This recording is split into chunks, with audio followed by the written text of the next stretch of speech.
Trinetra Churu update में आपका स्वागत है।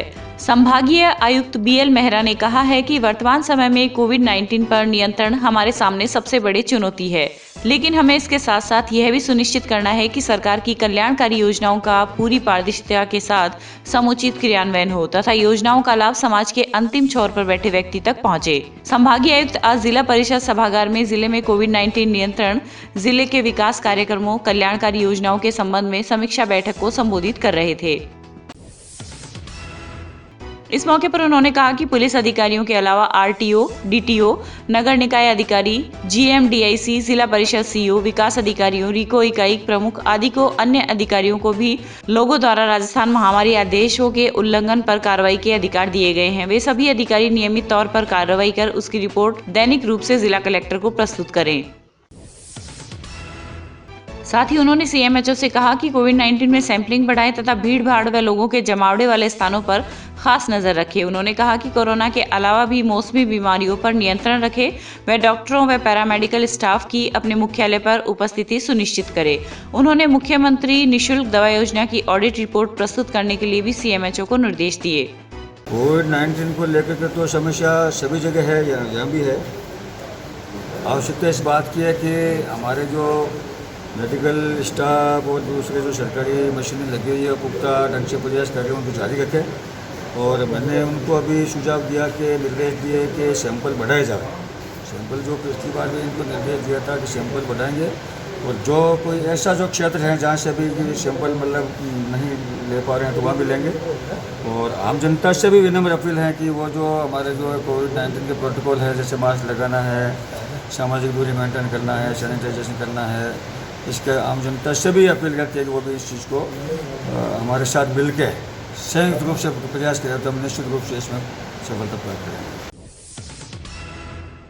चूरू शहर मंडल अध्यक्ष सुरेश सारस्वत दीनदयाल सैनी के नेतृत्व में आज डीपीएच अस्पताल में चल रही अनियमितताओं व साफ सफाई तथा कोरोना महामारी की जांच के संदर्भ में संभागीय आयुक्त को ज्ञापन दिया गया। वहीं इस अवसर पर नगर परिषद की नेता प्रतिपक्ष विमला गढ़वाल के नेतृत्व में भाजपा पार्षदों ने अपने वार्डों में पानी, सड़क तथा साफ सफाई की व्यवस्थाओं को दुरुस्त करवाने को लेकर भी संभागीय आयुक्त भंवरलाल मेहरा को ज्ञापन सौंपा। चूरू शहर के अंदर नगर परिषद का ऐसा हाल हो रहा है कि कहीं तो गंदा पानी की निकासी की कहीं जगह नहीं है और सारे शहर में हाहाकार मचा हुआ है। और ऐसे ही अभी भारी बरसात हुई नहीं है। जे चूरू में भारी बरसात पिछली बार जैसी हो जाए तो यहाँ कहीं भी कोई सुविधा नहीं है, कहीं नाला नहीं निकला है, कहीं कोई सफाई नहीं हुई है। आज मेन रोडों की सफाई की व्यवस्था सरबराही हुई है, आप कहीं भी जा देख सकते हैं, कहीं सफाई नहीं है। पूरे वार्डों में टेम्पो नहीं चल रहे और कह रहे हैं जबकि अब चल जाएंगे, आज तक कोई काम नहीं है। नंबर 48 में इतनी समस्या, मैंने इतनी एप्लीकेशन दी है। महावीरदल पब्लिक पार्क की दीवार के पास थोड़ा भी बरसात का पानी होता है, पानी भर जाता है, आम आदमी निकल नहीं पाते हैं और सीवरेज लाइन की बहुत बुरी हालत है। वही महावीरदल के पास वाली गली के अंदर बूंटिया रोड की बहुत हालत ख़राब है और सड़क की भी बिल्कुल हालत ख़राब है। गतिरोधक के बारे में मैंने उनको एप्लीकेशन दिया हुआ है। एक आदमी भी वहाँ से मर गया है एक्सीडेंट में, रोज़ एक्सीडेंट होते हैं, कोई कुछ भी नहीं कर रहे हैं और हम एप्लीकेशन भी बहुत लिख के दिए हुए हैं। आपका नाम? Meghraj Bhargav, ward number 48। जिला मुख्यालय पर आज अखिल भारतीय किसान सभा तहसील कमेटी चूरू के द्वारा कलेक्ट्रेट पर धरना प्रदर्शन किया गया। वहीं इस दौरान किसान सभा के एक प्रतिनिधि मंडल ने अपनी विभिन्न मांगों को लेकर जिला कलेक्टर से मुलाकात कर उन्हें एक ज्ञापन सौंपा। इस दौरान किसानों ने रबी व खरीफ की फसलों के बीमा क्लेम सहित विभिन्न मांगों को पूरा करने की मांग की है। साथ ही इस मौके पर किसानों ने कहा कि अगर हमारी मांगें नहीं मानी जाती है तो कल से पूरे जिले भर में अनिश्चितकालीन धरना प्रदर्शन किया जाएगा। आज का प्रोग्राम अखिल भारतीय किसान सभा तहसील कमेटी चूरू के नेतृत्व में कलेक्टर साहब को हम ज्ञापन दे रहे हैं।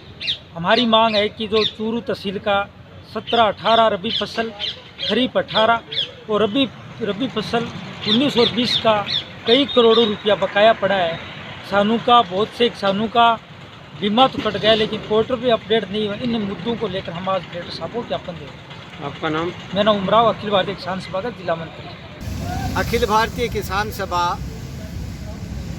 पिछले काफ़ी दिनों से मतलब फरवरी मार्च में लगातार हमने धरना दिया 43 दिन तक पूरे ज़िले भर में।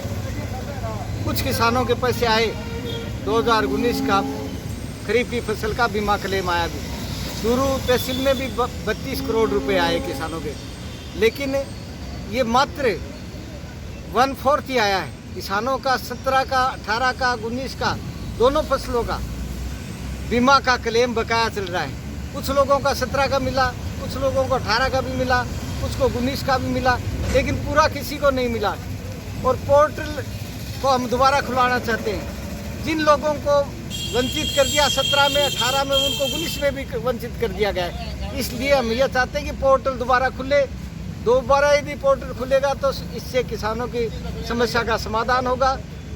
किसान, वरना कल से हम लगातार अनिश्चितकालीन धरना गांव-गांव में दे रहे हैं। हर पंचायत हेडक्वार्टर और हर गांव में किसान सभा अपना धरना चालू करेगी कल से। सरदार शहर में आज नगर पालिका की टीम ने शहर के रोडवेज बस स्टैंड के पास स्थित अतिक्रमण को हटाने की कार्रवाई की। वहीं टीम को देखते ही कुछ व्यापारियों ने अपने अतिक्रमण को स्वयं ही हटा लिया, तो कुछ को पालिका प्रशासन के द्वारा हटाया गया। हालांकि टीम के जाने के बाद कुछ लोगों ने पुनः अतिक्रमण कर लिया। इस दौरान ईओ जीवराज कृष्ण, सहायक अभियंता सुनील सोनी, नायब तहसीलदार कुटेंद्र कंवर सहित पुलिस जाब्ता भी मौजूद रहा। नगर पालिका के द्वारा ये बस स्टैंड और मेन मार्केट, रेलवे स्टेशन यानी पूरे शहरी क्षेत्र में अतिक्रमण हटाने की कार्रवाई की जा रही है और इसमें मुझे मौका मजिस्ट्रेट नियुक्त किया गया है और पुलिस जाब्ता हमारे साथ है। हटाने की कार्रवाई चल रही है। रतनगढ़ के वार्ड नंबर 25 में भानी धोरा के नीचे एकत्रित पानी की समस्या से लोग काफी परेशान हैं। वहीं आए दिन गंदे पानी की वजह से हादसे भी होते रहते हैं। नगर पालिका द्वारा उक्त स्थान पर एकत्रित पानी को भानी धोरा मंदिर के अधीनस्थ खाली भूमि में छोड़ने के लिए जैसे ही पालिका के कर्मचारी मौके पर आए तो लोग लामबंद हो गए तथा आक्रोश प्रकट करते हुए समस्या के समाधान की मांग की। वहीं करीब 1 घंटे बाद पालिका के सफाई निरीक्षक भंवरलाल पेंटर मौके पर पहुंचे व वार्ड के आक्रोशित लोगों से समझाइश की। वार्ड के लोगों की मांग थी कि इस गंदे पानी को पालिका प्रशासन परवाणा ताल में छोड़े ताकि लोगों को समस्या से राहत मिल सके, जिस पर आश्वासन दिया कि एक दफा उक्त गंदे पानी की निकासी यहां से करवा दी जाए और उसके बाद पंप सेट लगवाकर गंदे पानी की निकासी ताल में करवा दी जाएगी। इस दौरान वार्ड के दर्जनों महिला पुरुष उपस्थित थे। वार्ड नंबर 25 में नालियों का गंदा पानी और बरसाती पानी इकट्ठा होता है, उसका बार बार हमारे पंप सेट से पानी की सप्लाई कर दी जाती है आगे और लोगों को निजात मिल जाती है। कुछ लोगों का ये रोष है कि हमारे पड़ोस में पानी गिरने से हमें परेशानी पैदा होती है और उसकी बदबू आती है, जबकि बड़े पानी की ज़्यादा आती है, जाते पानी की कभी कोई परेशानी पैदा नहीं होती। और लोगों को मैंने ये आश्वासन दिया है कि हमारा प्रयास चल रहा है कि उसमें मोटर पंप लगाने का, अति शीघ्र ही पंप लगा के इसको निजात दे दी जाएगी और यहाँ के लोगों को भी इसकी सुविधा मिल जाएगी, आमजन को। और इसके साथ साथ मेरा ये भी सोच है कि इसको पूरा पानी खाली करके और दोबारा यहाँ पंप सेट नए लग कर मोटर पंप लगे तो इन लोगों को निजात मिल सकती।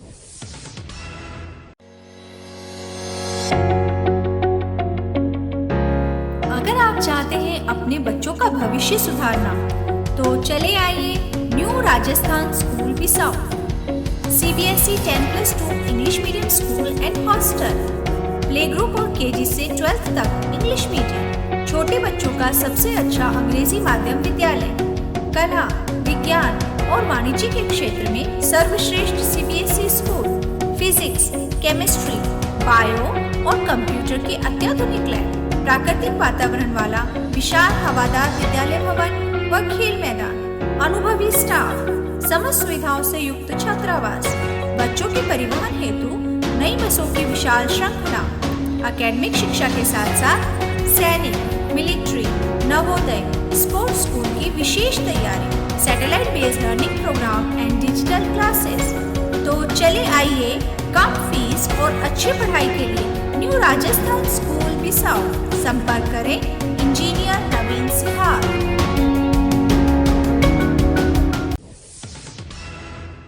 रतनगढ़ से लोसल वाया सालासर सड़क निर्माण में मुआवजे सहित विभिन्न मांगों को लेकर आज गांव खूड़ी में किसानों के द्वारा धरना प्रदर्शन शुरू किया गया। इस दौरान किसानों के द्वारा सड़क निर्माण में हाईवे से बढ़ी हुई DLC दर से 4 गुना तक मुआवजा देने व गजट नोटिफिकेशन जारी करने व सड़क निर्माण कार्य में खेतों में खड़ी फसल को मशीनरी द्वारा तहस नहस कर किए गए नुकसान की भरपाई सहित विभिन्न मांगे रखी गई। धरने के दौरान बड़ी संख्या में ग्रामीण मौजूद थे। रतनगढ़ सालासर सकुशल जो ये सड़क का निर्माण का कार्य चल रहा है, आज तीसरी बार ज्ञापन हम कलेक्टर SDM ऑफिस में दे चुके हैं, तहसीलदार जी को हम ज्ञापन दे चुके हैं और खूड़ी में धरना प्रदर्शन शुरू हो गया। आज से हम ये प्रशासन को अवगत करवाना चाहते हैं कि PPP मोड़ ये सड़क का जो कार्य हो रहा है, बिना किसी मुआवजे के, बिना किसी गजट नोटिफिकेशन के, बिना किसी किसान को सूचित किए हुए ये कार्य हो रहा है, जिसमें किसानों की बाड़बंदी, ताड़बंदी ये नष्ट कर दी गई है। जो खड़ी फसल है उसको नुकसान पहुंचाया गया है, उसे नष्ट कर दी गई है। तो प्रशासन से हम ये मांग करते हैं कि पहले सड़क का सर्वे करवाया जाए, किसानों को उचित जो उनका मुआवजा बनता है वो मुआवजा दिया जाए, और ये जो PWD का जो मैप है, सर्वे जो किया है, उस सर्वे के अकॉर्डिंग काम हो। उस सर्वे के अकॉर्डिंग काम नहीं होगा और जब तक मुआवजा नहीं मिलेगा, जब तक किसानों का धरना अनिश्चित काल तक जारी रहेगा। सांगासर में 35 दिन से धरना प्रदर्शन जारी है, लूंच में 22 दिन से धरना प्रदर्शन जारी है, मेणासर में धरना प्रदर्शन जारी है, खूड़ी में धरना प्रदर्शन शुरू हो गया है। और अगर किसानों को मुआवजा नहीं दिया गया, ये किसानों की सुनवाई नहीं हुई, तो ये आंदोलन उग्र रूप लेगा। जिला पुलिस अधीक्षक के निर्देशानुसार व अतिरिक्त पुलिस अधीक्षक के मार्गदर्शन में आज सादुलपुर में ऑपरेशन आशा के तहत बाल कल्याणकारी अधिकारी सरदार सिंह व पुलिस थाना राजगढ़ तथा मानव तस्करी विरोधी यूनिट व चाइल्ड हेल्पलाइन के किशनलाल वर्मा ने संयुक्त कार्रवाई करते हुए railway station Pilani road Rajgarh में एक मोटरसाइकिल रिपेयरिंग सेंटर पर 2 13 वर्षीय नाबालिगों को दस्तयाब किया। वहीं दोनों नाबालिगों को आज बाल कल्याण समिति चूरू में पेश किया गया है। हाँ जी, आज ये ऑपरेशन आशा द्वितीय में कस्बा राजगढ़ के अंदर एक Khan bike care railway station से पिलानी रोड राजगढ़ पर 2 बच्चे बाल श्रम से मुक्त कराए हैं और दोनों बच्चों को CWC में पेश किया जा रहा है। आरोपी के खिलाफ थाना राजगढ़ में अभियोग पंजीबद्ध करवा दिया गया है। रतनगढ़ में जोधपुर डिस्कॉम के निलंबित एक कर्मचारी को बहाल करने की मांग को लेकर आज कर्मचारियों ने नारेबाजी करते हुए विरोध प्रदर्शन किया। वहीं डिस्कॉम के सहायक अभियंता ग्रामीण कार्यालय से नारेबाजी करते हुए दर्जनों कर्मचारी एक्सीएन कार्यालय पहुंचे तथा एक्सीएन RK मीणा को ज्ञापन दिया। वहीं ज्ञापन में उल्लेख किया गया कि विभाग द्वारा एक तरफा की गई कार्रवाई का कर्मचारियों ने विरोध जताया व कर्मचारी को शीघ्र बहाल करने की मांग की है। इस दौरान रतनगढ़ शहर व देहात के दर्जनों कर्मचारी उपस्थित थे। रावताराम कर्मचारी था CC, उसको निलंबित कर दिया गया। वो और उसका एक साथी कर्मचारी विनोद जाट CC ड्यूटी कर रहे थे और केबल फॉल्ट थी 3 दिनों से। उस केबल को बदलने के लिए दोनों एक साथ चढ़े पोल पे, और दूसरा अब उसको चक्कर आया या करंट आया, हवाई करंट आया, जिस तरह भी हुआ वो नीचे सर के ऊपर गिर गया और गिरने से उसके वहीं पे ही मृत्यु हो गई। और उसको देखते हुए आज उसको सस्पेंड कर, और उसी के बहाली के लिए, क्योंकि ये जो सस्पेंड किया गया है तरफा कार्रवाई करते हुए किया गया है कि अगर शटडाउन नहीं लिया, शटडाउन का काम होता है जैन साहब का, फिर भी उसको सस्पेंड कर दिया है। वो LT का काम कर रहे थे। क्या जैन साहब को पता नहीं था? 3 दिन से केबल फॉल्ट थी, 3 दिन से केबल फॉल्ट थी और एक तरफा अधिकारी कार्रवाई करते हुए उसको सस्पेंड किया गया। इसी के लिए ये धरना है। आज हमने एक्शन साहब को ज्ञापन दिया है, अगर कार्रवाई नहीं होती है तो हम एसए साहब के वहाँ पर धरना देंगे। सरदार शहर में विभिन्न मांगों को लेकर भारतीय किसान संघ का गांधी चौक पर चल रहा धरना 20वें दिन भी आज जारी रहा। वहीं इस अवसर पर किसानों ने भगवान बलराम जयंती मनाई व पूजा अर्चना की। इसके पश्चात रैली के रूप में किसान उपखंड अधिकारी कार्यालय पहुंचे तथा प्रदर्शन किया। सरकार के खिलाफ जमकर नारेबाजी कर मुख्यमंत्री के नाम SDM को ज्ञापन सौंपा। इस दौरान किसान नेता श्रीचंद सिद्ध ने बताया कि धरने को 20 दिन हो गए हैं। सरकार की हठधर्मिता के कारण किसान परेशान हो रहा है। वहीं सुनवाई नहीं होने पर किसानों में भारी रोष व्याप्त है। हमारी मांगों को लेकर हम लगातार 20 दिन से धरना दिए बैठे हैं गांधी चौक में, और प्रदेश स्तर पर हमने धरना दे रखा है। हर तहसील पे धरना चल रहा है, मगर ये सरकार की संवेदनहीनता है कि हमारी समस्याओं पर आज तक किसी प्रकार का विचार नहीं कर रहे। आज का दिन हमारे लिए विशेष था। हमारे आराध्य देव भगवान बलराम की जयंती थी, तो इस अवसर पर हमने पहले तो हमारी भगवान बलराम की जयंती मनाई, फिर उपखंड अधिकारी को अभी ज्ञापन सौंप रहे हैं। आगे के लिए हमारा जिला स्तर पर धरना जारी रहेगा। अगर फिर भी सरकार नहीं चाहती तो हम प्रदेश में सितंबर में महासंग्राम करेंगे।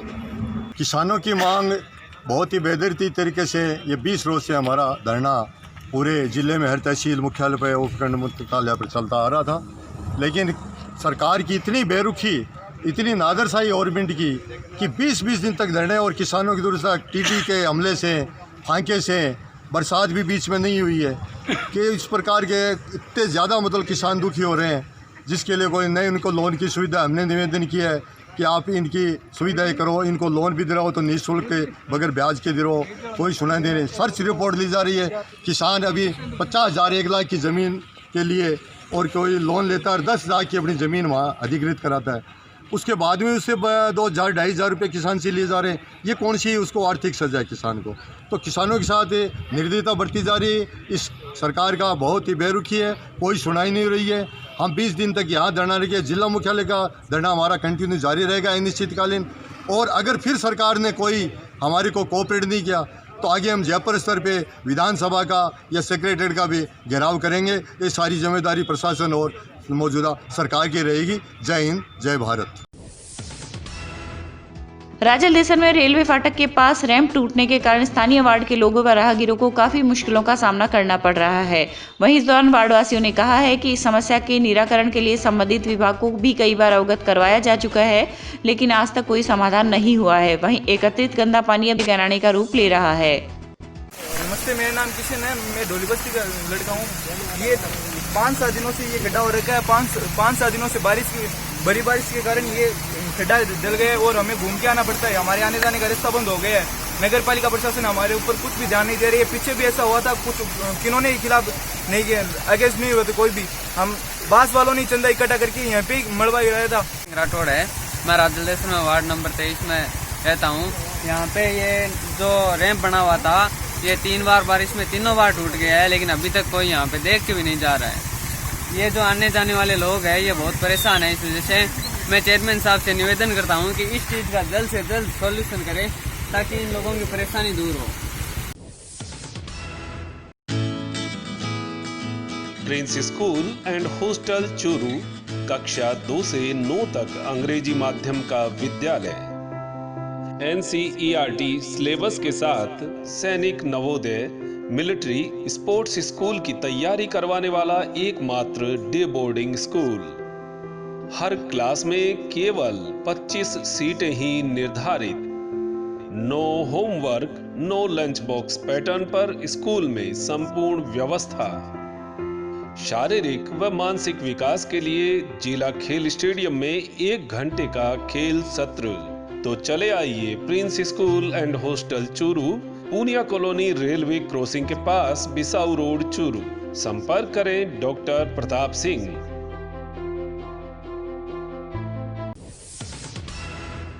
राजलदेसर सैन चेतना मंच के जिला अध्यक्ष विक्की सैन के नेतृत्व में आज एक प्रतिनिधि मंडल ने मुख्यमंत्री के नाम तहसीलदार को ज्ञापन सौंपा।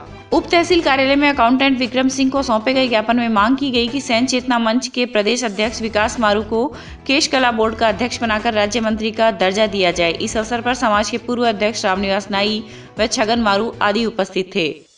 आज सैन चेतना मंच राजलदेसर द्वारा राजलदेसर में नायब तहसीलदार जी को ज्ञापन दिया गया मुख्यमंत्री अशोक जी गहलोत जी के नाम, जिसमें हमने केश कला बोर्ड में राज्य मंत्री पद पर भाई विकास मारू बीकानेर, जो प्रदेश अध्यक्ष सैन चेतना मंच है, उनको राज्य मंत्री बनाने के लिए उद्देश्य से ये ज्ञापन दिया है।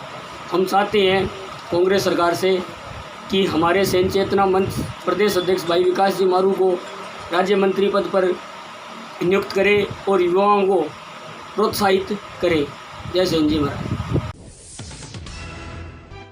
जिला मुख्यालय के निकटवर्ती गांव झारिया की सिद्धपीठ गोगाजी धाम पर इस बार मेला नहीं भरेगा।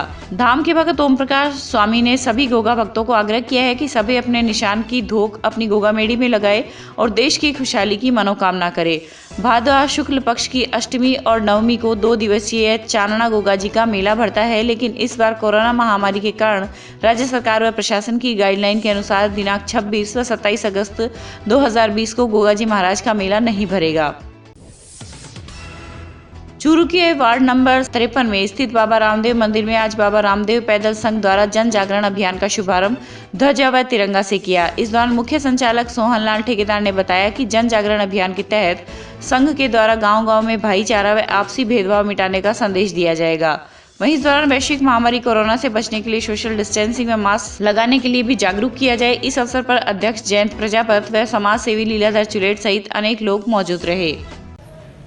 हर साल की भांति चूरू के वार्ड नंबर 53 से चूरू से रूणीचा के लिए चूरू बाबा रामदेवरा पैदल यात्री संघ हर साल यहाँ से सैकड़ों की संख्या में महिला और पुरुष बाबा की धोख देने के लिए रूणीचा धाम पधारते हैं। लेकिन इस बार कोरोना महामारी को देखते हुए, ये विश्वव्यापी महामारी है, इसको देखते हुए केंद्र सरकार की और राज्य सरकार की गाइडलाइन को मद्देनज़र रखते हुए इस बार सब लोगों ने ये निर्णय किया कि हर साल जिस प्रकार से बाबा की ध्वजा लेकर चूरू से रूणीचा तक जाके वहाँ रूणीचा धाम में बाबा को समर्पित करते हैं, चढ़ाते हैं, इस बार संघ को न ले जाके सिर्फ 2 ही पैदल यात्री यहाँ से चूरू से जाएंगे। एक के हाथ में बाबा रूणीचा वाले की ध्वजा होगी और एक के हाथ में तिरंगा झंडा होगा। देश में अमन चैन भाईचारा कायम रहे, देश से कोविड-19 जल्दी से जल्दी ख़त्म हो और ज़िले में, प्रदेश में और देश में अमन चैन कायम हो, महामारी से मुक्ति मिले हिंदुस्तान को। इसी को मद्देनज़र रखते हुए चूरू से मात्र 2 यात्री पैदल यात्री रामदेव रूणीचा पैदल यात्री संघ चूरू के जाएंगे और जहाँ तक प्रशासन अलाउ करेगा वहाँ तक ध्वजा और तिरंगा को लेकर साथ में जाएंगे और वहाँ पे हम चढ़ा के और वापस आ जाएंगे। हमारा प्रोग्राम ये है। उपखंड मजिस्ट्रेट अभिषेक खन्ना ने एक आदेश जारी कर कहा है कि कोरोना वायरस के संक्रमण से बचाव, नियंत्रण एवं उपचार के दृष्टिगत चूरू का HDFC बैंक व AU बैंक 29 अगस्त तक बंद रहेगा। आदेशानुसार ब्लॉक मुख्य चिकित्सा अधिकारी द्वारा रैंडम सैंपलिंग के दौरान एक कार कंपनी के 24 व्यक्ति कोविड-19 संक्रमित पाए गए थे। वहीं कॉन्ट्रैक्ट ट्रेसिंग के दौरान HDFC बैंक व AU बैंक के कार्मिक कार कंपनी के कार्मिकों के संपर्क में थे। इस परिप्रेक्ष्य में सामुदायिक संक्रमण को रोकने हेतु दोनों बैंकों को 29 अगस्त तक बंद रखे जाने के आदेश जारी किए गए हैं। रतनगढ़ में आज स्कूल एजुकेशन वेलफेयर एसोसिएशन सेवा की कार्यशाला एवं बैठक का आयोजन शहर के पोदार गेस्ट हाउस में हुआ। अंबिका प्रसाद हारित की अध्यक्षता में हुए कार्यक्रम के मुख्य अतिथि संगठन के प्रदेश संयोजक कोडाराम भादू थे। इस दौरान निजी स्कूल के संचालकों ने विभिन्न मुद्दों पर वार्ता करते हुए आपसी सामंजस्य स्थापित करने की बात कही। वहीं एसोसिएशन के अध्यक्ष भवानी सिंह गोलसर ने आगंतुकों का आभार प्रकट करते हुए राज्य सरकार से निजी शिक्षण संचालकों को आर्थिक सहयोग देने की मांग की है। मां सरस्वती के समक्ष दीप प्रज्वलन एवं सरस्वती वंदना से शुरू हुई कार्यशाला में आयोजक दातार सिंह, जितेंद्र मेघवाल तथा एसोसिएशन के 19 सदस्यों को सम्मानित भी किया गया। सरदार शहर के हरपालसर फाटे के पास आज तारानगर रोड पर बाइक से गिरने से एक युवक घायल हो गया। घायल युवक को एम्बुलेंस 104 के पायलट उत्तम बुडानिया ने कस्बे के राजकीय अस्पताल पहुंचाया, जहां पर चिकित्सा कर्मियों ने प्राथमिक उपचार के बाद रेफर कर दिया। सूत्रों के अनुसार मुकेश निवासी ईडी वाली हरियाणा बाइक में सवार होकर सालासर के लिए रवाना हुआ। वहीं हरपालसर फाटे के पास बाइक फिसल गई, जिसके कारण वह गंभीर रूप से घायल हो गया।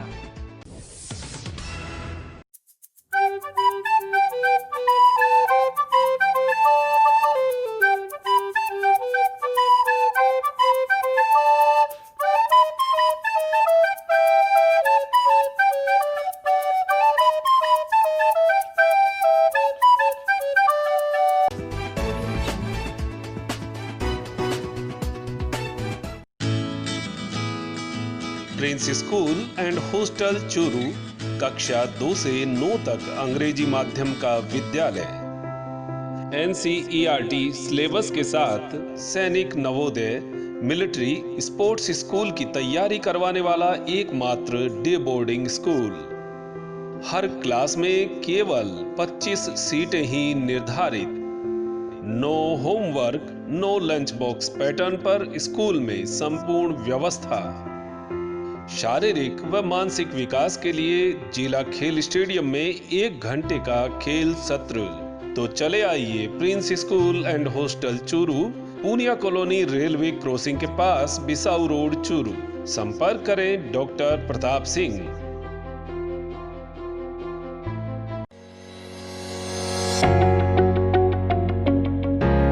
अगर आप चाहते हैं अपने बच्चों का भविष्य सुधारना, तो चले आइए new Rajasthan school Bisau. CBSE 10+2 English medium school and hostel, play group और KG से 12th तक इंग्लिश मीडियम, छोटे बच्चों का सबसे अच्छा अंग्रेजी माध्यम विद्यालय, कला, विज्ञान, और वाणिज्य के क्षेत्र में सर्वश्रेष्ठ CBSE school, physics, chemistry, bio और कंप्यूटर के अत्याधुनिक लैब, प्राकृतिक वातावरण वाला विशाल हवादार विद्यालय भवन व खेल मैदान, अनुभवी स्टाफ, समस्त सुविधाओं से युक्त छात्रावास, बच्चों के परिवहन हेतु नई बसों की विशाल श्रृंखला, एकेडमिक शिक्षा के साथ साथ सैनिक, मिलिट्री, नवोदय, स्पोर्ट्स स्कूल की विशेष तैयारी, satellite based learning programme and digital classes. तो चले आइए कम फीस और अच्छी पढ़ाई के लिए न्यू राजस्थान स्कूल बिसाऊ। संपर्क करें इंजीनियर नवीन सिहार।